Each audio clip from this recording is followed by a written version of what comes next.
Good morning. It is Friday, May 3rd, 2024. This is Option Pit Live. We've got a big show set up for you. We're going to walk through the non-farm payrolls that were just released, talk Apple earnings, talk about some other earnings, some stocks we like. Maybe if we're lucky, Andrew will give us a ride in his vehicle. So we've got lots to cover. But the news is out, Leisha, and I got to tell you, they like the non-farm payrolls. U.S. April non-farm payrolls up 175,000 versus the consensus 240,000. Unemployment rate 3.9%, consensus 3.8. U.S. April average hourly earnings up 0.2%.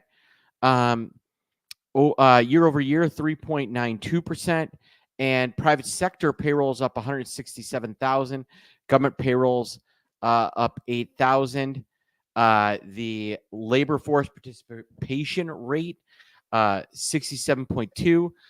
The work week went down by 0.1 hours, and March was revised up from up 315,000 jobs. Feb revised up 236,000. So a lot of news, and boy, did they out the gate. Fine. They love these earnings.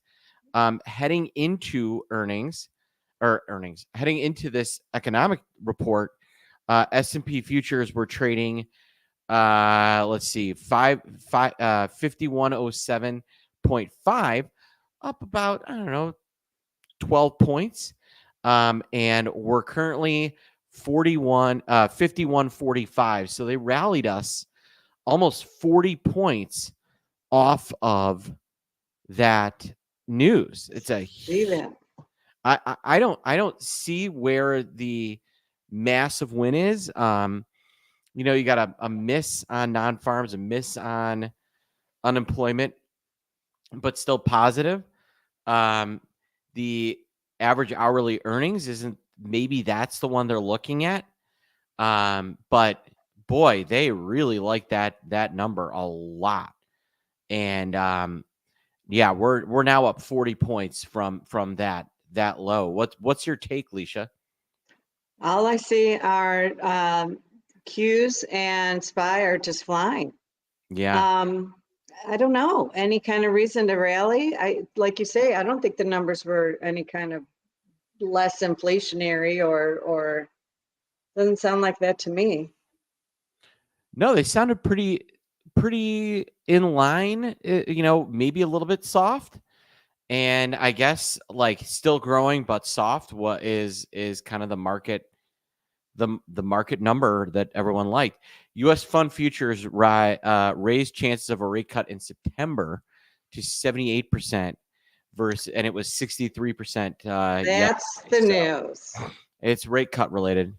That's got to be it. Yeah, Treasury yields did tumble. Let me tell you what happened with. Yeah, bonds are railing. With the 10-year. The 10-year, oh my, it shot up. It was trading 108. The 10-year was trading 108.14 prior to the announcement. It's now 109. So that's a pretty strong move out of the bond market. And they're busting out of this trading range up over the median line. So yeah, bonds look ready to rally. Okay, well, talk to us about what we're looking at. We're looking at a pitchfork of TLT 10-year. and the 10-year note. Yeah, and it was consolidating down below this resistance, the red median line. Now it is nice bullish candle 3 days ago, and has now popped up over and is looking ready to rally. 109. And these are pitchforks that you use to set levels and manage positions and manage trades. And you gave a complete discussion about pitchforks yesterday. We did. And how to trade them, right? We did. And very exciting. It was exciting. It was a lot of fun. We showed everybody how to look at Apple, the whole 9 yards. But yeah, look at that pitchfork. That looks pretty impressive. And you were pulling up TLT. How does TLT look? TLT looks like it's trying to break out of its little trade. It has a trading range also. It hasn't quite broken out yet, though. Need to see it over 89.40 to be breaking out of that. Yeah, well, the long bond is getting a huge pop. Prior to the announcement, the 30-year bond was trading 115.09. It's up a full point to 116.11. Big move, over 1%. So the back end of the curve is really picking things up. And man, they are continuing to rally the market. We're now trading 51.55, just a huge number out of. I mean, they really like that number. I don't fully understand it, but they liked Got to it. be the rate, I'll tell you that much. change percentage going higher. Yeah. Well, awesome.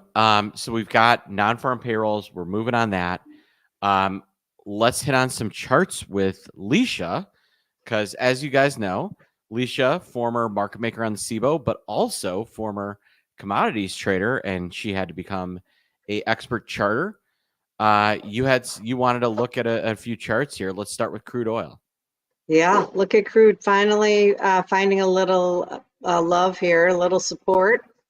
Could be ready to bounce off of that parallel line. Has a nice little doji, which is a change in trend candle that signals a possible change in this downtrend. And now we have today, we're up a little bit. Crude could be trying to rally here. I continue to think that crude's going higher. We're not there yet, but I continue to think crude is going higher. Next up is ES, and it is bouncing off your, you and I were looking at this yesterday in that event, and it had been honoring this median line.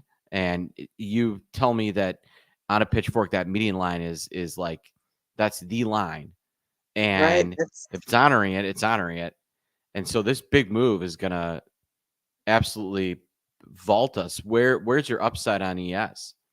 I see resistance here, 51.69. Okay. And then above there would be 52.43. All right. Well, we're 51.48.5. So in theory, we could rally another 16 points and then run into resistance. Now, what is setting your resistance there?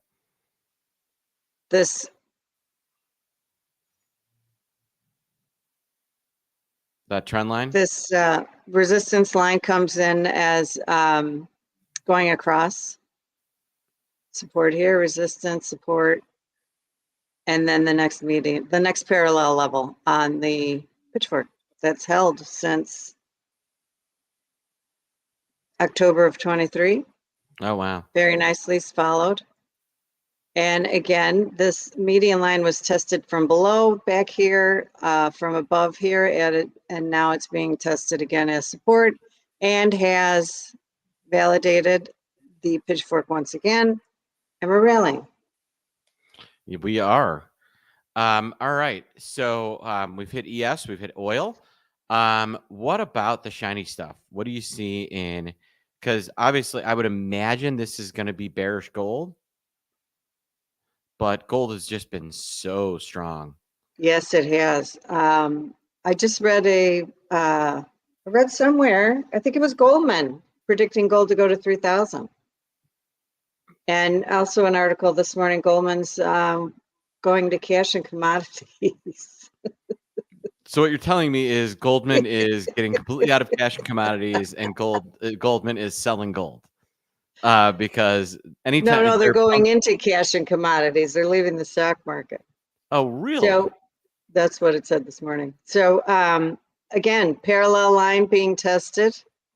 And I don't know, hard to say. Could be bear flagging here, but we do have some support on gold. We need a little more evidence to move away from there and trade higher or bust down below it.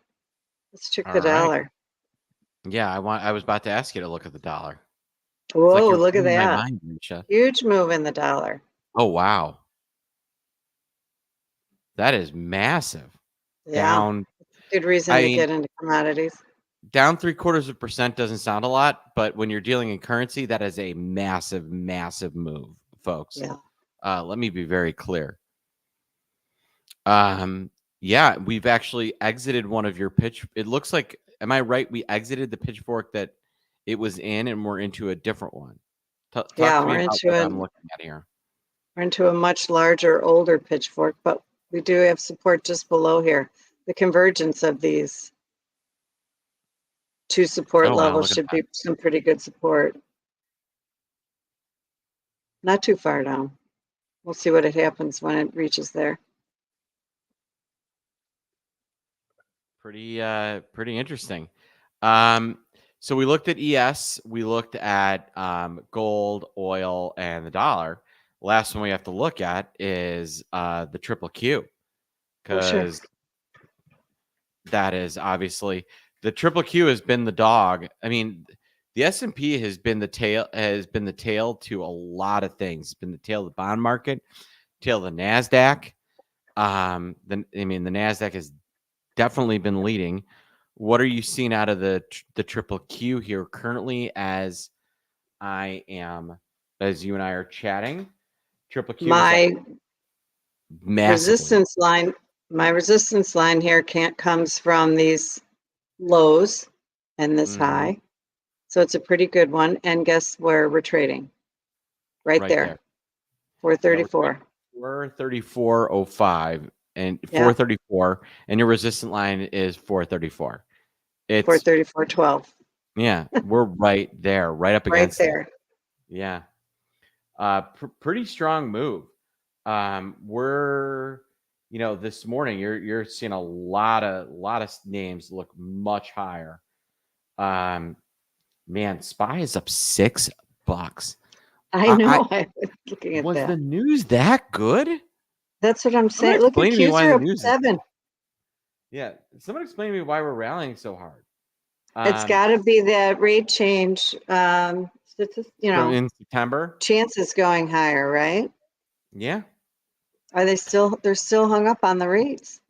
I thought that they were past the rate thing, but apparently not. Pretty impressive, frankly. Yes. Yeah, I mean, it's interesting. I mean, obviously you've got Apple in there, and we're going to hit on Apple here in a second. Apple is having a very nice day. Nvidia is up. The mega cap ETF. Do you ever look at MGK on your charts? MGK. This is the 90 largest companies in the S&P 500. You have to be worth, I want to say, $100 billion to be included in this ETF. But it looks a lot like the rest of the market, right? Oh yeah. 279. Oh, you're above that resistance there, 279. You'll probably be heading up to here, 288, 289. Wow. You're right here now. Yeah, looking bullish. Yeah, it is. And the VIX is going to open below 14. Excuse me. Bless you. Thank you. The VIX is going to open below 14. I see that. VIX futures are getting pretty aggressively smushed. I believe, the front month future is now 1460. Pretty impressive move. Let me share my screen. Sure is. Still have like that big kink up in October, but that includes November, the November election. But we're in a pretty steep contango now. UVXY is getting absolutely smoked. UVIX looks like it is getting ready to reverse split. But we've got a whole. I mean, this has been, I think, the most interesting week of the year. It really has. Amazon and AMD. We've had the Federal Reserve, Apple earnings yesterday, and non-farm payrolls. I don't know if we're going to see that all line up in the same week. again this year. So I think this might be the most action-packed of the year. Speaking of action-packed, you can't have an action-packed day without one, Andrew T. Giovinazzi, who is going to join us as we dig into trade talks. Andrew, welcome. Good morning, Happy Friday. Andrew. How are you doing? How are you doing? All right, what's your take on this move out of out of SPOOs and the Nasdaq? SPOOs, by the way, is a tradery term for the S&P 500 because the old symbol when it traded on the floor was SPZ, so we called them SPOOs. Now you'll hear people call it ES. So what's your take on this non-farm payroll number? It was bad. It was so bad it was good. Well, it doesn't feel like a little bit of that. Like it wasn't too hot, obviously. No. Because now the market is focused back on inflation. So a lighter non-farm payroll. What we used to call it Goldilocks. We have kind of a Goldilocks, used to say, Mark, Goldilocks report, where Goldilocks. not too hot, not too cold.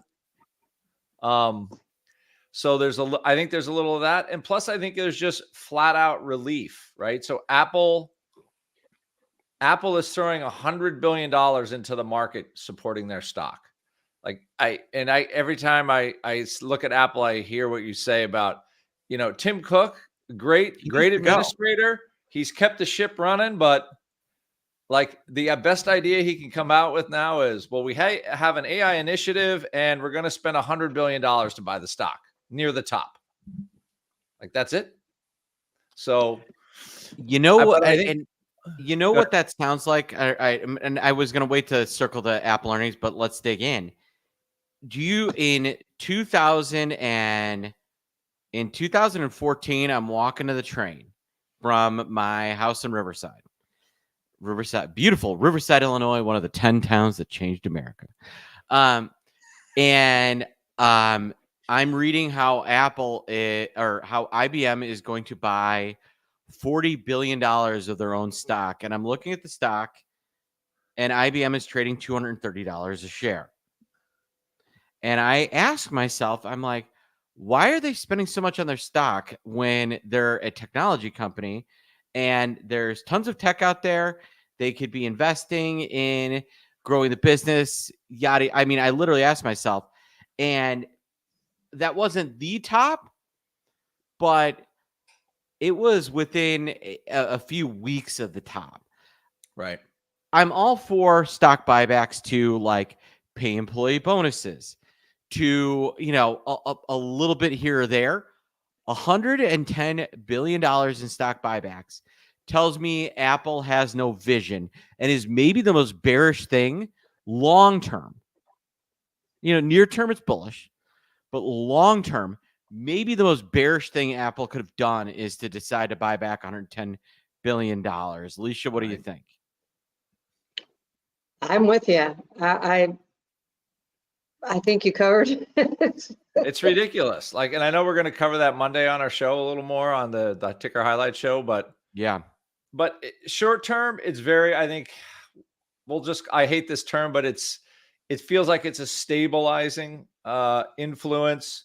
The S&P 500 really can't rally without Apple at least not going anywhere, not going down. So now you have Apple kind of as a non-factor, and some of these other stocks, I'm just looking at, the tickers this morning everywhere, are all kind of lighting up a little bit,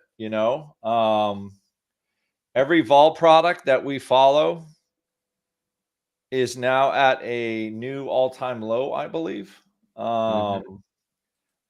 which is none of us are complaining about that this morning for sure. No. Yeah, but everything I look at, we are right at all-time lows for UVXY. We're 3 ticks away, if we're not there already.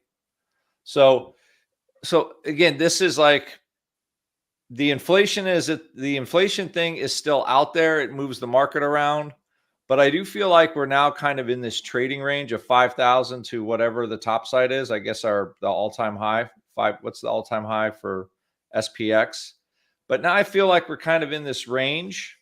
I think it'll be a tradable range for a while, until something moves the apple cart, right? So if I have time for my trading vehicle, I have a little trade for that. But I think this is the range we're kind of stuck in, to be quite honest, because we'll get a couple more inflation reports. But nothing, there's no really like great news to propel things. So that employment was good. I mean, it was good that we grew jobs, but it's, I mean, you got to say what it is. It is a slowdown, right? It is. We have to remember it's an election year. Yeah.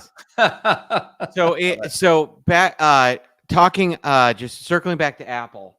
This was what I was thinking about. I'm sorry, it wasn't 2014, it was 2013. In March of 2013, Apple bought back $30 billion worth of their stock for $215. These buybacks are not what you want to hear as an investor, folks. I know they sound appetizing, and firms like that are, and firms that are doing that, they get a little bit of a boost. But if you go out several years, firms engaging in these massive buybacks. I mean, Apple is, what's the market cap on Apple? It's a little less than 3 trillion. The market cap is on Apple is $2.7 trillion. So they're buying back 3% of their market value, almost 4%. And people think that is a sign that this company is growing. It's the opposite. Do you remember Boeing, Mark, in 2019? Do you remember Boeing 2019 when they bought back stock? I think the stock was $400 or something. Yeah, Boeing engaged in a massive stock buyback rather than working on making planes that continue to function. and how did that go for them? It was not a good time for Boeing. They bought the top. The absolute top of Boeing was in March of 2019. And it was $450. Boeing is down 67%. Folks, this is not investment advice. This is not tax advice. This is not legal advice. Apple is toast. It is done. It is done. Now, I think it needs to trade 200 first. It may still move a little bit higher here short term, but the glory days, they'll pass you by. And guess what? Those glory days, Apple was walking in, I was walking out. Let's just put it that way, to quote the boss. And yeah, the stock is done. Folks in chat, folks listening in, what do you think? Am I right or am I wrong? Feel free. I want to hear. Is Apple? Where does Apple trade first? All right, 200 first, where does Apple trade first? 250 or 150? Oh, what were you going to say, Alicia? What do you think? I think it needs to trade 200 first, and then I think it could roll over. All right. So Apple is trading 170. Apple closed yesterday at 185. So where does it trade first? 250 or 100? What do you guys think? Let us know.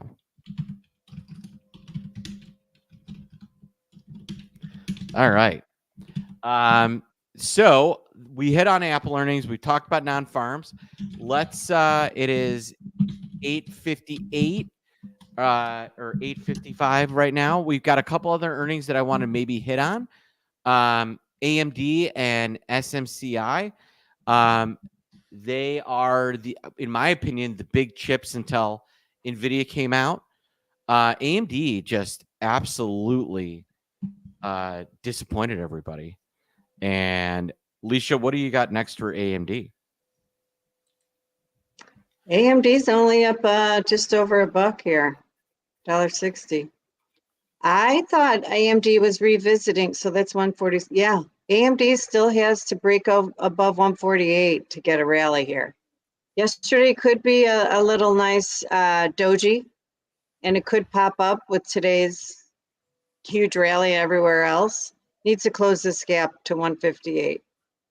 But like I say, watch the 148 level. If it cannot close above there, AMD's going lower. But as Andrew, I said, over 148, get a close over 148, and it could be the bottom there. All right. So we're looking for 148 on the upside, and the downside is it's down there. You need a close over 148 to get the rally. Yeah, folks, correction. Apple closed a little over 173 yesterday. I was looking at where it was currently trading. And Leisha, would you show this? We were looking at Apple earnings, and now, Leisha, these pitchforks are, I mean, I'm a believer. Call me a monkey because I'm a believer. And you were Apple is currently 185 and 25. And you were showing me on the pitchfork, Apple gapped exactly to the top of the pitchfork that you would set for Apple. Yes. Last night it was 183.5, and that's the top of my pitchfork right there. 183.5. Now it's up a little. It's up a tad. 185. Well, it's up against your other pitchfork. It's bouncing between the two of them. Is what I'm seeing. So,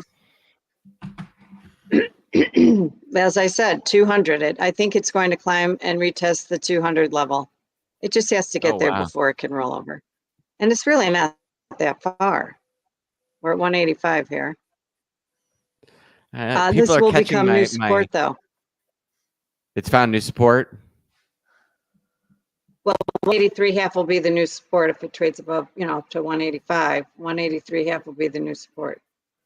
Well, there you have it, folks. 183.5 support. It's trading 185.30. So there you are. People are liking my subtle music references, Andrew. I kind of like, now it's in my head all day. I'm freaking 100 times. I'm going to sing that song in my head. The Monkeys. Dun, dun, dun, dun. Then I saw her face. Andrew, what was your so we talked Apple. We looked at we had Leisha look at AMD. What was your take on my personal feeling was AMD was the most important earnings of the week because it kind of set the tone for where AI and chips were. Right. And chips have really been leading the market.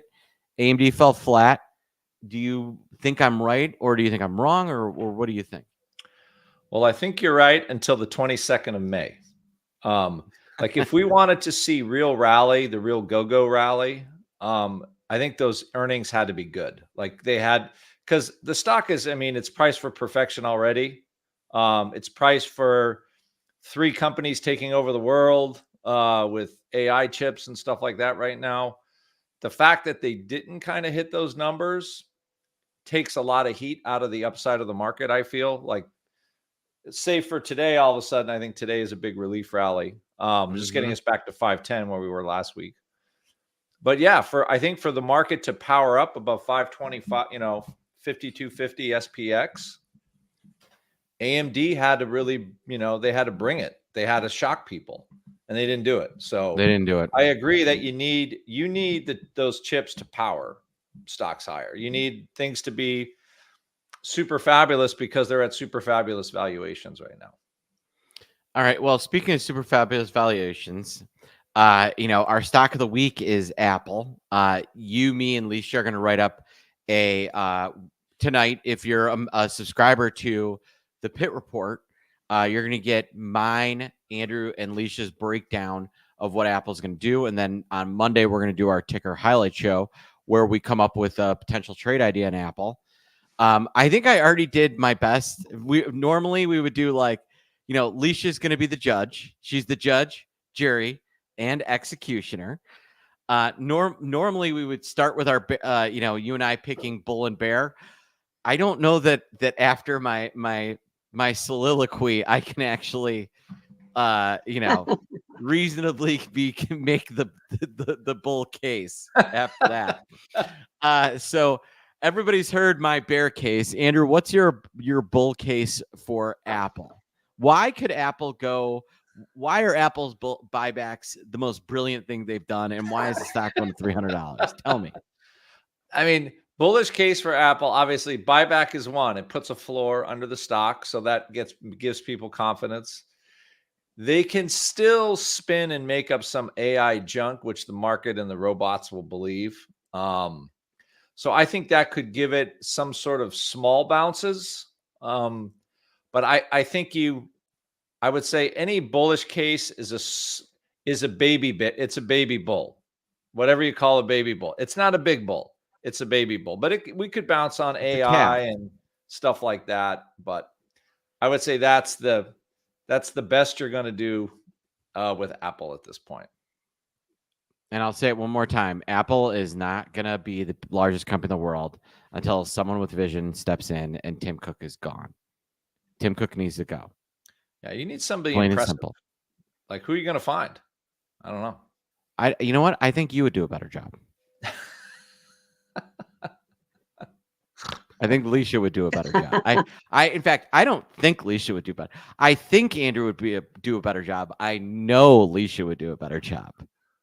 That's my take. Oh, please. What do you think, Leisha? Yeah. I know you said it's got to go to 200. When it gets to 200, are you going to be bullish or bearish? I will be bearish. I will be watching this line and I will watch it roll over and trade lower. I think it has to trade 200 first.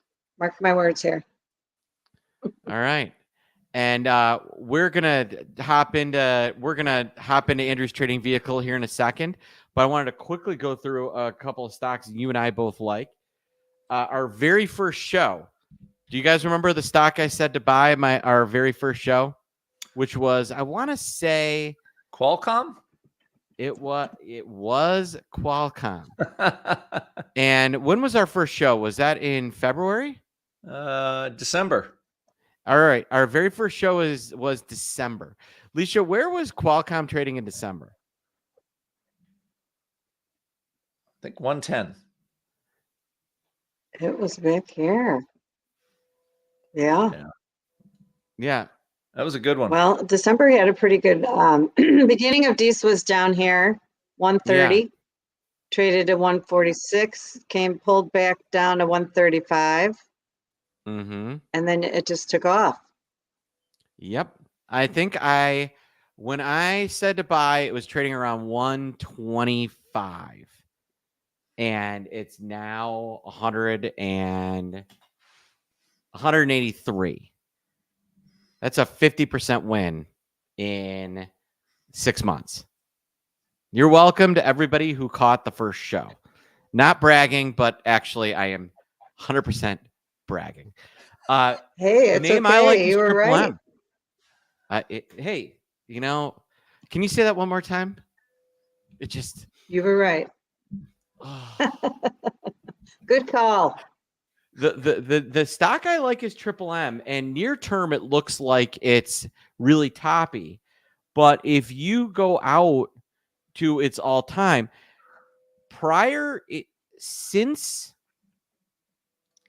if you went all the way back to 20, it is basically trading at its lows from 2020 during the COVID sell-off. Yep. Prior to that, Triple M had not been below $100 since 2013. So it was coming off after this big sell-off and the settlements. It was coming off an 11-year low. It pays a nice dividend. This is a name that I'm looking to add in my own personal portfolio and put in like my kids and things like that. All right, Leisha, you wanted to look at. Oh, sorry. Well, let's look at Triple M real quick. Look at the downward channel it's been in since way back, May of 21. Yeah. And now it is busting out of that channel and beginning a new trend, which is an uptrend. Nice. Go, go. Yeah. That was great. The future looks bright. And The future Leisha, looks you bright wanted to look in at, Triple M. you and I were IoT. talking about this one yesterday. This is one I know your shoppers are looking at, Option Shopper.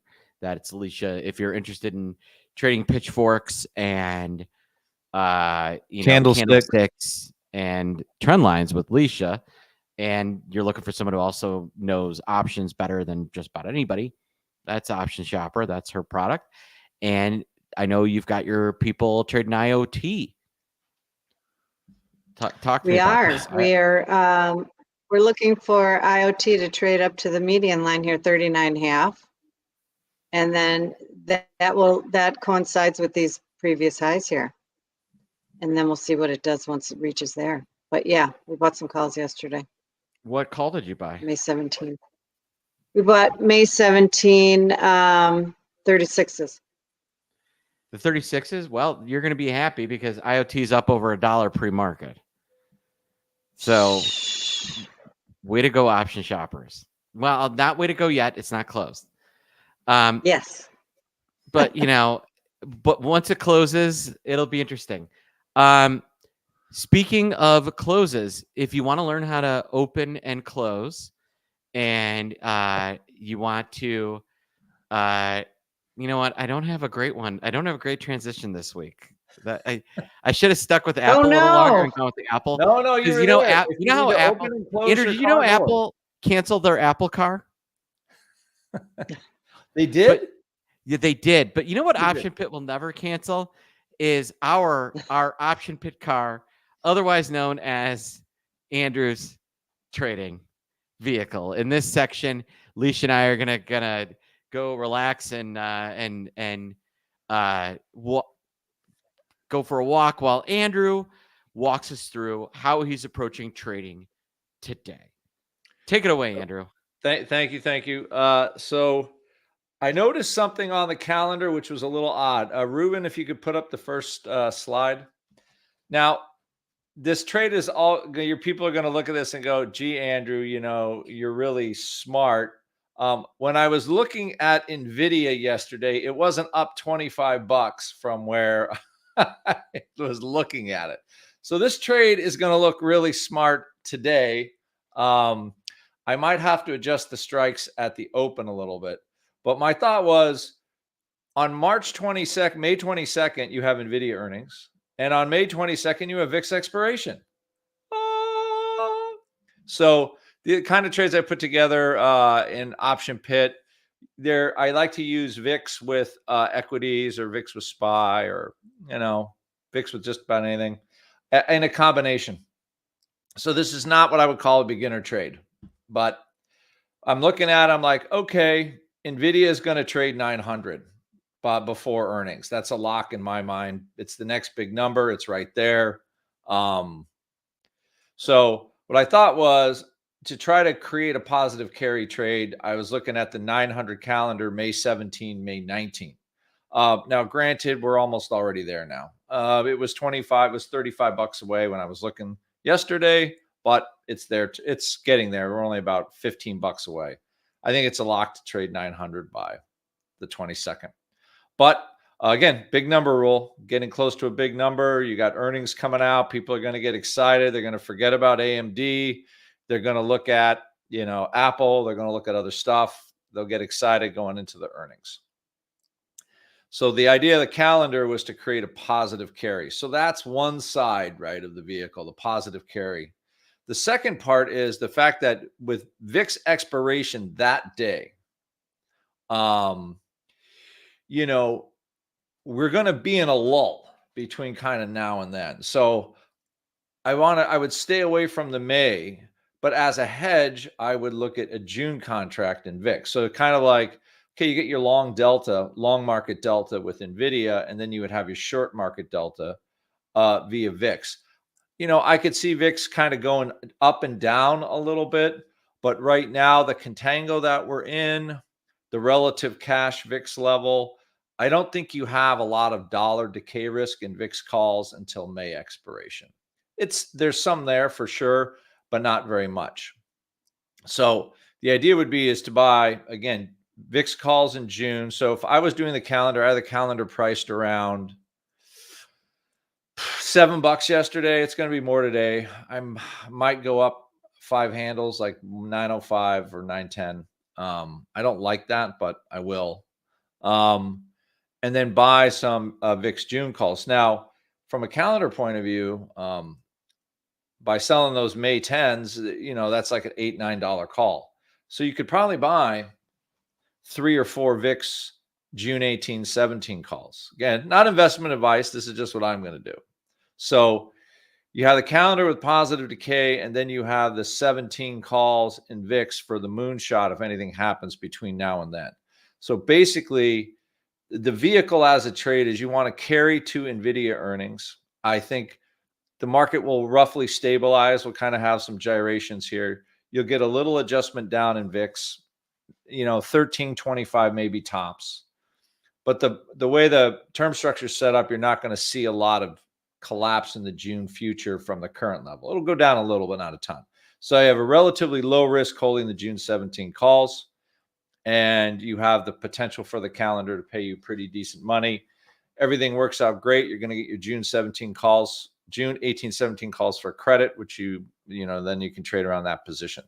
So all of that probably made no sense to anybody listening, but you can use VIX calls as a trading vehicle to hedge equity. It's not a perfect hedge by any stretch, but it does kind of give you a hedge on the surprise if something happens in the market.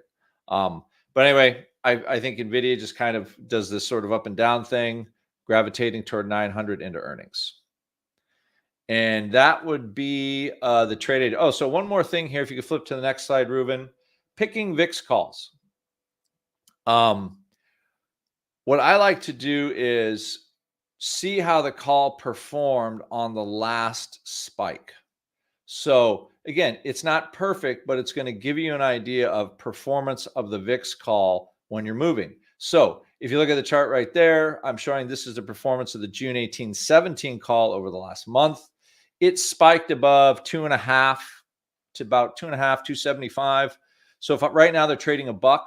So if I buy 4 of them, it would completely pay for the premium NVIDIA if we had some kind of market route like we had those surprises over the last few weeks. So it gives you an idea of how many calls to buy. Anyway, so that's my trading vehicle. If the trade is still there, that's what I tend to put on. If NVIDIA already goes to 900, in my mind, the thesis is done because it already did what I wanted, and I will move on to something else. But this was the idea I had. And, the rally was so huge today. I don't even know if I'll be able to get on for a decent price because my calendar is going to be too expensive. But that was the idea. It looks really good right now. And now we're on to the end of the show because we got 1 minute left. All right, Mark, Alicia, come back. Save me. All right. So we've got awesome ride, Andrew. We got a couple minutes left. We're running we're running up against it. As we're closing the show, S&P futures are up 53 points, up 1.06%. Andrew, the straddle for today was $40, and yet again, the straddle is if I buy an at the money call and I buy an at the money put. So I'm looking for movement away from where the market closed. If I bought that straddle, I'd already be up massively. We're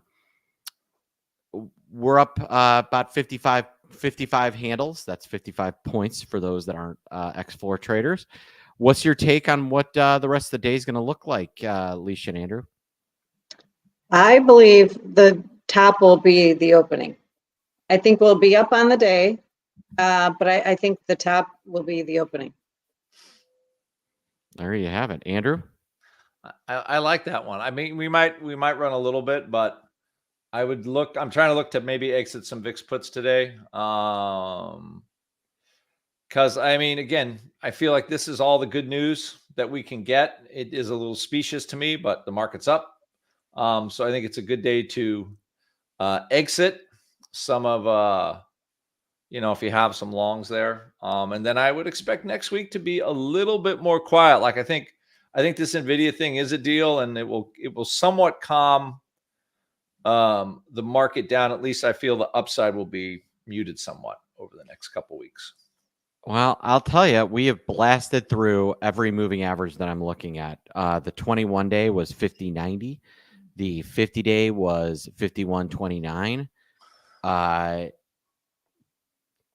I don't like the market near term. I got to be honest. But this number, they appear to be buying it. At the end of the day, I would fade it, but I would not be.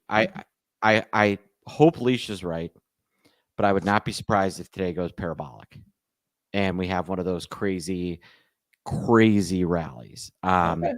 I would. It could happen. My preference is Leisha and Andrew's take, but last week I said that we were gonna turn around and we didn't.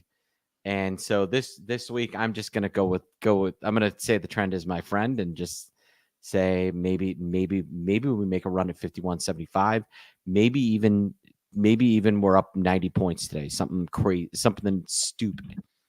Maybe that's my best take. I don't know. We'll see. Stupid bullish.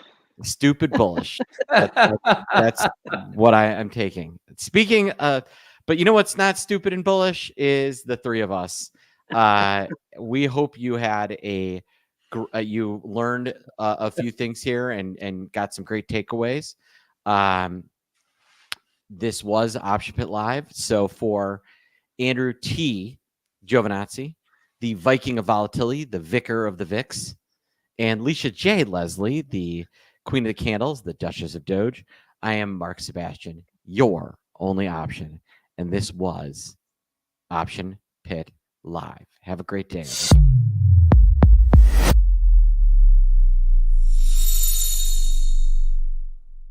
All opinions expressed by Trader Hub contributors are solely the contributors' opinions and do not reflect the opinions of Trader nor its affiliates and or subsidiaries. You should not treat any opinion expressed by Hub contributors as a specific inducement to make a particular investment or to follow a particular strategy, but only as an expression of their opinion. The contributors' opinions are based on their own personal research, but neither Trader nor its affiliates and or subsidiaries warrants its completeness or accuracy, and it should not be relied upon as such. Any trades or positions discussed or referred to by contributors may or may not be actual live trades or positions. Such information is not intended to be financial or investment advice. Trader Inc. is the parent company of Trader Brokerage Inc. Trader Brokerage Inc. and Trader Inc. are separate entities with their own products and services. Securities products and services are offered through Trader Brokerage Inc. Trader Brokerage Inc. is an independent subsidiary of Trader Inc. All rights reserved. Member FINRA SIPC.